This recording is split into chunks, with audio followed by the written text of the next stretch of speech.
안녕하세요. 오늘은 4월 14일 목장 성경 공부입니다. 이제 부활절 지나고 이수환 목사님께서 고린도 전서를 설교하기 시작하시는데 첫 번째 설교로 1장 17절까지 설교하실 예정입니다. 그래서 오늘은 그 부분을 좀 살펴보고자 합니다. 고린도 전서를 먼저 이렇게 언제 했는가 배경을 좀 살펴보자면요. 이 고린도 전서는 사도 바울이 3차 전도 여행이 마무리되어 가던 시점, 그러니까 대략 한 주후 55년 정도에 적혀졌습니다.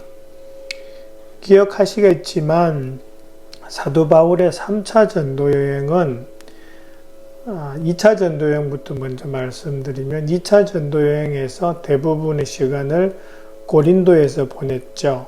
그때 이제 고린도 교회를 세웠을 것이고, 그리고 돌아가는 길에 에베소를 잠깐 들렸습니다. 그리고 아마 에베소를 와야겠다라는 마음이 들었겠죠. 그래서 3차 전도여행 때는 곧장 안디옥에서 출발해서 이 육로를 통해서 에베소로 옵니다. 그래서 에베소에서 한 3년 정도를 보냅니다. 그때 그 한 3년이 마무리되어 가던 시점에서 사도 바울이 디모데를 통해서 이 고린도에 보낸 편지가 고린도 전서입니다. 그걸 어떻게 하냐 하면 사도행전 19장 그 21절, 22절 근처에 보면 사도 바울이 이제 로마로 가고 싶다라는 그런 생각을 하는 말이 나오고, 그러면서 이제 디모데를 마케도니아로 먼저 보냈다라는 그런 내용이 나옵니다. 그런데 이제 고린도전서 16장 10절을 보시면 디모데를 잘 맞이해 달라라는 사도 바울의 인사말이, 마무리되는 인사말이 16장에 나옵니다. 그래서 디모데가 이 편지를 가지고 갔을 것이다. 그리고 사도행전에 디모데가 갔다는 말이 나온다. 이제 이렇게 이걸 연결하다 보면 이제 이 앞뒤가 맞게 되는 거죠. 이제 그런 게 이제 이 고린도전서의 배경과 이제 시기적 배경이고요. 그 다음에 이제 또 하나 이제 보는 것은 사도 바울이 1장에 보시면 1장 11절에 글로의 집 사람들을 통해서 이 고린도 교회에 그 분쟁이 있다라는 소식이 들립니다. 사도 바울에게.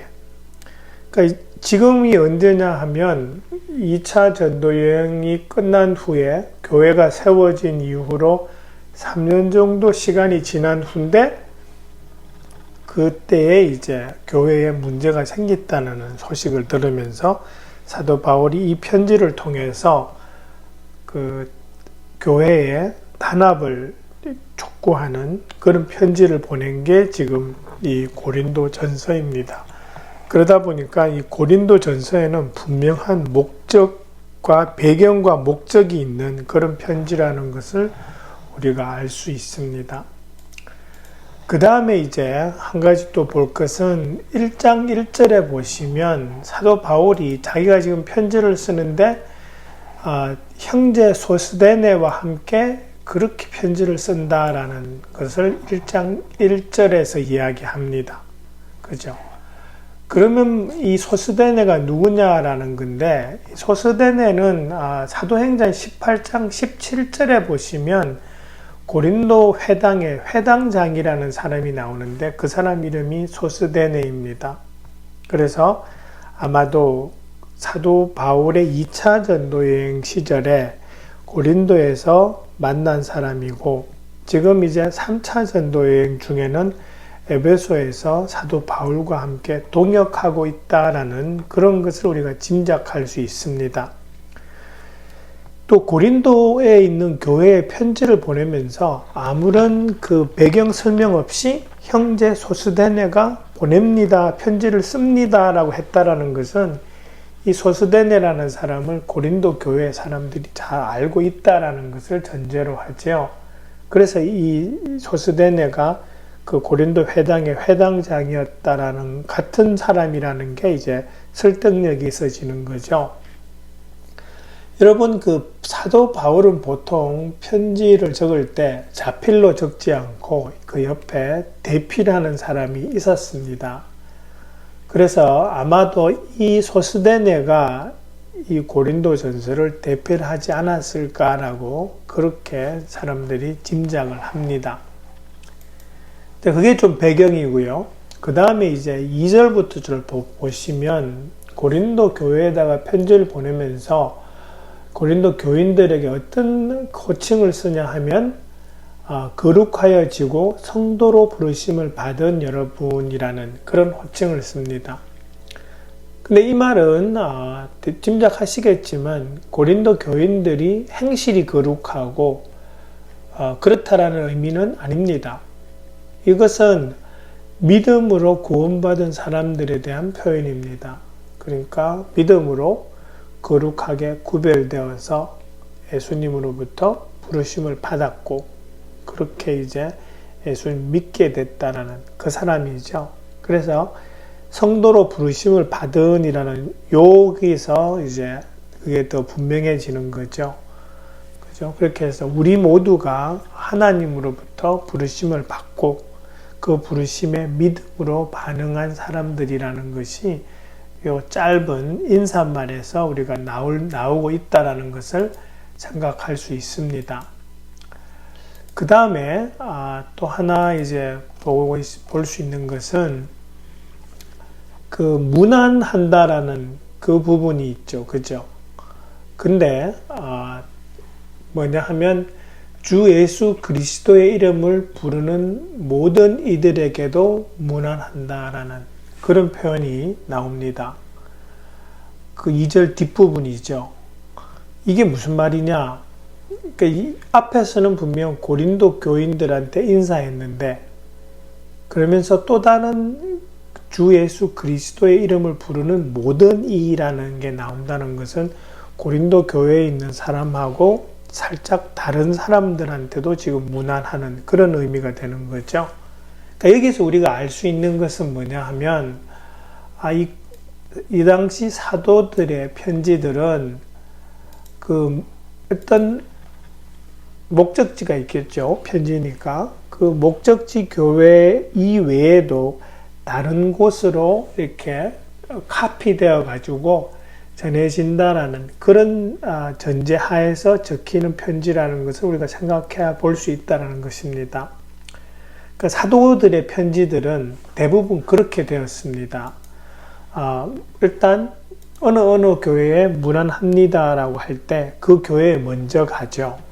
그러면 그 교회 사람들이 그것을 다 읽고, 그죠? 그러고 난 다음에 그것을 카피를 합니다. 카피를 해서 옆에 있는 다른 교회들에게 이렇게 보냅니다. 그렇게 해서 이제 나누는데 이게 왜 그렇게 가능하냐 하면 이 당시에 이 사도들의 편지, 특별히 사도 바울의 편지는 그 교회에 딱 적절한 그 편지를 보낸 목적에 맞는 그런 부분도 있겠지만 이 외에도 일반적인 지금 이 초대 교회가 세워져 나가는 그 당시에 다른 여러 교회들에게도 적용될 수 있는 그러한 내용이 적혀 있죠. 우리가 편지서를 보면 대부분 그런 걸 느낍니다. 그죠? 그렇기 때문에 이제 교회들이 이걸 나누어서 그렇게 읽게 된 겁니다. 그러다 보니까 이 신약 성경에는 엄청난 사본들이 있습니다. 10,000여 점이 넘는 사본들이 있는데요. 이게 이제 이렇게 생기는 거죠. 한 교회로 보내면 그 교회에서 받고 복사해서 주변에 옮기고 또 옮기고 여러분 그렇게 되다 보면 생기는 문제가 하나 있죠. 그것은 이 옮겨 적는 과정에서 실수를 할 수 있다라는 거죠. 그러니까 이 사람들이 특별히 주의를 하면서 적겠지만 단어가 조금 바뀌기도 하고요. 여러분 그런 거 있잖아요. 우리가 이렇게 읽다 보면 이건 인사말이지. 인사말에 쓰는 말이 이렇게 우리가 있는 게 아니까 자세하게 안 하고 그냥 습관적으로 옮겨 쓸 수도 있고요. 옮겨 적다가 앞줄하고 뒷줄 순서가 바뀔 수도 있죠. 이제 그런 사본의 문제는 생깁니다. 그래서 어떤 이 신약 성경을 공격하는 사람들이 그런 걸 좀 합니다. 정확하게 일치하지 않는다. 근데 그것은 복사하면서, 그러니까 사본을 만드는 과정에서 생기는 문제이지 오리지널의 오류가 아니라는 것을 우리가 생각할 필요가 있다는 것, 그걸 좀 이렇게 알아두시면 좋고요. 그 다음에 이 1장에서 4절부터 이제 쭉 나오는 것은 사도 바울이 고린도 교회를 생각할 때 하나님께 감사한 내용입니다. 그럼 잘 보시면 하나님의 은혜라는 말이 나오고요. 감사를 드린다는 말이 나오고, 그리스도 안에서 풍족하다 또는 언변과 지식이 늘었고, 그 다음에 그리스도에 관한 정언이 이렇게 튼튼하게 자리 잡았고, 은사도 부족하지 않고, 이러면서 9절까지는 쭉 하면서 이렇게 하나님께서 고린도 교회를 복주신 내용들에 대해서 사도 바울의 감사가 이렇게 쭉 나옵니다. 그러면서 우리가 알 수 있는 것은 이 고린도 교회가 되게 풍성한 교회였다라는 걸 알 수 있습니다. 그죠? 하나님의 은혜, 그 다음에 그 안에 있는 사람들의 언변, 지식, 은사 같은 것들이 풍성했다. 여러분 또 하나 생각하실 것은 고린도 전서에는 12장부터 14장까지는 은사에 관한 내용들입니다. 그거랑 연결해보면 이제 그런 결론이 가능한 거죠. 이 고린도 교회가 참 은사가 풍성한 교회였다라는 것을 생각할 수 있는 거죠. 우리가 지금 나오는 언변, 또 지식, 그리고 나오는 영적인 은사 같은 것들이 지금 12장부터 나오는 은사에서 언급되어지는 내용이거든요. 근데 이거랑 생각을 해보면 12장, 고린도전서 12장 7절에서 은사를 하나님께서 우리에게 주시는 목적은 공동의 이익을 위한 것이라는 그 말씀을 하십니다. 이게 12장 7절인데 뒤에 나가서 보시면 교회 분열이 있는 거잖아요. 그러면 이제 슬쩍 간접적인 이 나무람이죠. 은사를 주신 목적은 교회의 이익을 위한 건데 어떻게 그러한 은사를 가지고 교회를 이렇게 나눌 수 있냐, 분열을 시킬 수 있냐라는 그런 의미가 될 수 있다라는 겁니다. 그럼 이제 11절부터 이제 진짜 이 편지를 쓴 목적이 나옵니다. 딱 찍으시죠? 글로의 집 사람들이 소식을 전해 주었는데 여러분 가운데 분쟁이 있다는 걸 알게 됐다라는 말씀을 합니다. 여기서 이 글로의 집이라는 것은 글로에가 사람 이름이죠. 여자 이름이죠. 그죠? 그래서 이 글로의 집 사람들이 어떤 사람들인지는 잘 모르겠어요. 근데 우리가 짐작할 수 있는 것은 그 집 사람, 이게 집에 모이는 교회일 수도 있죠. 그죠? 그러다 보니까 이 글로의 집이 어떤 우리가 짐작은 할 수 있지만 이 사람들에 대해서 정확하게 성경 안에 다른 정보가 있지는 않습니다. 그냥 단지 알 수 있는 것은 이 글로의 집 사람들을 고린도 교회 사람들이 다 알고 있다라는, 서로 간에 아는 사람이라는 그 정도 짐작밖에는 우리가 할 수 있는 것이 없습니다. 사실은. 그렇고요. 그러면서 이제 12절, 13절에 보면 교회 분열이 있는데 이게 어떤 분열이냐 하니까 12절에 나오죠. 나는 바울 편, 아볼로 편, 게바 편, 나는 그리스도 편, 이렇게 해서 나오는 사람들이 그 당시에 설교자, 침례자 또는 교회의 리더입니다. 그죠? 교사죠. 그런 사람들에게 따르는 사람들이 생겼다라는 겁니다. 근데 문제는 이 분열의 원인은 정확하게 나오지는 않습니다. 단지 아는 것은 이 사람들로 인해서 편이 갈렸다라는 건 알 수 있죠. 그런데 우리가 생각해 볼 수 있는 것은 자, 바울, 아볼로, 또 게바, 베드로죠, 그죠? 이 사람들이 전하는 예수님에 대한 메시지는 똑같았을 겁니다. 근데 이제 차이가 난다면 전하는 방식이겠죠, 그죠? 바울 같으면은 이렇게 언변이 그렇게 어눌했다고 나오죠. 말이 유창하진 않았습니다. 근데 반면에 아볼로하고 베드로는 그랬던 것 같아요. 특별히 아볼로 같으면은 사도행전 그 18장 24절부터 해서 28절에 보면 아볼로는 일단 성경 지식이 많았고요. 언변이 좋아서 설교와 가르침에 능했다라고 그렇게 되어 있습니다. 그러면서 사도행전 19장 1절에 보면 아볼로가 고린도에 머물렀다라는 기록이 있는 걸로 봐서 이제 고린도에 와서 그렇게 능숙한 언변과 또 가르치는 은사로 사람들에게 영향을 끼쳤을 겁니다.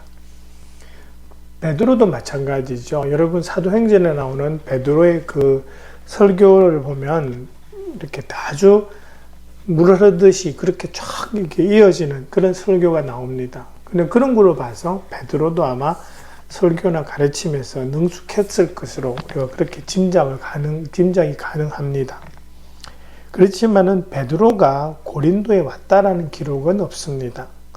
그래서 짐작하는 것은 그런 거죠. 아마 예루살렘에 갔던 사람들이 그 베드로를 만났거나 그의 설교를 듣고 나서 고린도로 돌아와서는 나는 베드로 설교가 너무 좋았어. 뭐 이런 식으로, 그죠? 그 사람에 대한 선호를 표현했을 수도 있죠. 또 반면에 바울은 이 교회 창립 멤버잖아요. 그러니까 이 사람이 와서 교회를 세웠기 때문에 그 창립한 사람에 대한 사람들의 어떤 그 선호가 좋아하는 게 있겠죠, 그죠? 그렇게 되다 보니까 따르는 사람들이 생겼다라는 그런 것을 우리가 좀 짐작할 수 있습니다. 근데 우리가 좀 하나 볼 것은 이겁니다. 한 4절 이후부터요, 계속해서 나오는 단어가 있는데 그것이 그리스도라는 단어입니다. 교회의 분열에 대해서 이제 뒤로 나가면서 적고 있는데 그 전부터 해서 내용 각 절마다 거의 한 매 절에서 그리스도가 언급되는 걸 여러분 보실 겁니다. 4절부터. 그죠? 쭉쭉 계속해서 하나님 그리스도가 계속적으로 나옵니다. 거의 모든 절에서. 그만큼 이제 사도 바울이 이야기하는 것은 그거죠. 십자가에 매달리신 분이 바울이 아니고 게바도 아니고 예수님이다라는 걸 언급하는 겁니다. 그러니까 교회의 중심은 어떤 리더에 있어서는 안 되고 그리스도께로 가야 한다라는 것을 사도 바울이 지금 계속적으로 은연중에 지금 이 단어로 그리스도라는 그 말씀으로 쭉 지금 강조하고 있다라는 거죠. 그게 이제 우리가 사도 바울이 분열을 이야기하면서 그 전과 이후에 그리스도를 강조하고 있는 그 이유를 우리가 거기서 좀 살펴볼 수 있는 거고요. 그 다음에 침례가 계속 나오죠, 그죠? 13절부터 여러분 그 성경에는 세례하고 이렇게 뭐 주 달아서 침례 이렇게 나오는데 우리는 읽을 때 침례라고 읽어야 됩니다, 그죠? 근데 우리가 여기서 생각할 수 있는 건 그거죠. 침례가 중요하죠. 침례는 믿고 나서 자기의 믿음을 공개적으로 이렇게 표현하는 기회입니다. 침례는 받고 안 받고에 따라서 믿고 안 믿고의 그 결정적인 요인은 아닙니다. 예수님 영접하고 침례 안 받을 수도 있습니다. 그렇지만 그게 이제 믿음의 증거는 안 된다는 거죠. 그 이제 겉으로 표현하는 방식이라는 그 차이지, 우리는 믿음으로 구원받는 거지 침례로 구원받는 건 아닙니다. 그죠? 근데 그렇지만은 침례가 중요하기 때문에 사람들 앞에서 그리스도에 대한 믿음을 공개적으로 나타냄으로써 자신의 믿음을 드러내는 그런 기회죠. 그런데 잘 보시면 17절에서 사도 바울이 그런 말씀을 합니다. 그리스도께서 침례 주라고 나를 보내신 것이 아니라 복음 전하라고 보내셨다라고 그렇게 했습니다. 그러니까 복음 전하는 것이 침례에 우선한다는 거고요. 그 다음에 또 하나 생각할 수 있는 것은 복음을 전하는 그 중심에 십자가가 있다는 거죠. 다른 사람을 전하는 것이 아니라 십자가에 매달린 그리스도를 우리가 전한다는 그것을 지금 강조함으로써 우리 모든 생각과 이 교회에서의 그 사역의 중심이 예수 그리스도, 우리를 위해서 대속의 죽으신, 그러면서도 우리에게 믿음을 통해서 구원의 기회를 주신, 또 부활하심으로써 우리에게 부활의 소망이 되신 그 그리스도께 있다라는 것을 사도 바울이 27절 안에서 이 뒷부분에서 그렇게 지금 강조하고 있다고 보시면 됩니다. 예, 그 정도로 오늘 성경 공부를 마치고자 합니다.